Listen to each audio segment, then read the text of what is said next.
Hola, ¿qué tal? Sean todos bienvenidos. Mi nombre es Isael Chavarría. El día de hoy estaré hablando sobre acontecimientos históricos ocurridos en tres diferentes continentes, como lo son el continente europeo, el continente americano y el continente asiático, y cómo es que estos acontecimientos han impactado en el mundo. Recordemos que la historia implica el estudio del pasado tomando en cuenta aspectos como político, económico, científico, tecnológico, cultural, intelectual, religioso y militar.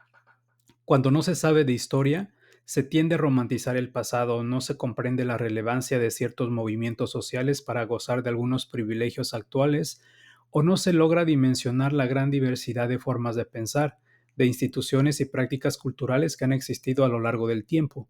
Por eso es crucial que cualquier persona, independientemente de su profesión o nivel escolar, aprenda historia. Así es que, comencemos. Sin duda, el siglo XX fue un siglo de avances tecnológicos, de gran crecimiento demográfico y de caídas de algunos totalitarismos, así como de progresos significativos como el sufragio femenino y el fin de la esclavitud.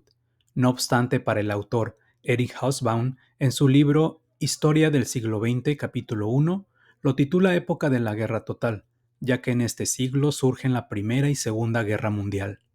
Cabe destacar que durante 1815 y 1914 ninguna gran potencia se enfrentó a otra más allá de su influencia inmediata. En los inicios del siglo XX se respiraba un ambiente tranquilo, incluso llegó a considerarse como la Belle Époque o Época Bella, donde el Imperio Británico llega a la industrialización, siendo la gran potencia hegemónica y colonial. Londres, con 6.5 millones de habitantes, era el centro financiero del mundo. En 1903, los hermanos Wright realizan el primer vuelo de la historia, llegando a recorrer 36 metros durante 12 segundos. En 1905, Albert Einstein formula la teoría de la relatividad y describe la física del movimiento en el marco de un espacio-tiempo plano. En 1907 se forma la Triple Entente, conformada por Francia, Reino Unido y Rusia. Una sensación de paz y tranquilidad podía sentirse en gran parte del mundo, pero algunos grupos sociales tenían fricciones, surgían huelgas, problemas de injusticias coloniales, auge de los nacionalismos y surgía una nueva gran potencia, el Imperio Alemán, que pretendía arrebatar el liderazgo a los británicos, lo que llevó a enfilar el camino hacia la Primera Guerra Mundial. La industrialización aumentó una nueva ola de colonialismo, cuyos efectos económicos todavía se pueden sentir cientos de años después. A medida que la industria europea se expandía, los proveedores necesitaban más clientes y nuevas fuentes de materias primas como carbón y algodón, por ejemplo. Estos intereses en parte motivaron a los imperios europeos a apoderarse de tierras ricas en recursos en el extranjero. A lo largo del siglo XIX, Inglaterra expandió su control sobre la India. Francia colonizó Argelia y grandes partes del sudeste asiático, y Alemania se apoderó de territorios en África, por nombrar solo algunos ejemplos.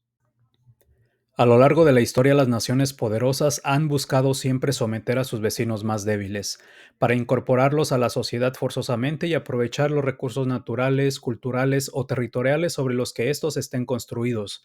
Esto se basa en la necesidad creciente de alimento, de recursos de consumo y eventualmente de tierras que una población creciente necesita.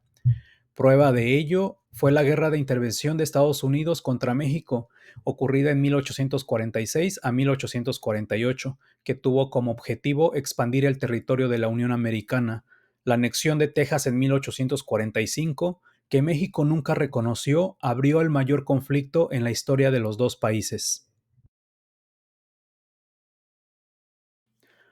Otro de los efectos del expansionismo fue la Guerra ruso-japonesa ocurrida en 1904 a 1905, conflicto militar en el que un Japón victorioso obligó a Rusia a abandonar su política expansionista en el este de Asia, convirtiéndose así en la primera potencia asiática en los tiempos modernos en derrotar a una potencia europea.